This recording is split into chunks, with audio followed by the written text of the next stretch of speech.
Hi everyone, I Moumita. Welcome back to my channel. আজ আমি share করব সর্ষে ইলিশ।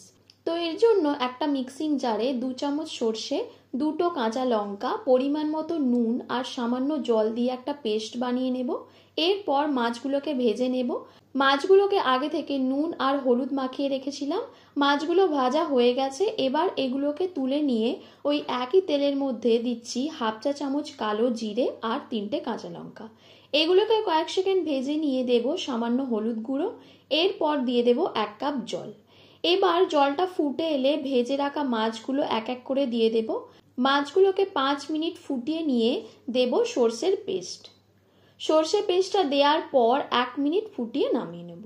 তো দেখো, খুব সহজেই হয়ে গেল সর্ষে ইলিশ। তো রেসিপিটা ভালো লেগে থাকলে ভিডিওটিকে লাইক ও শেয়ার করে দিও, আর তোমরা কমেন্ট করে জানিও আর কি কি রেসিপি চাই, আর চ্যানেলটিকেও সাবস্ক্রাইব করে দিও।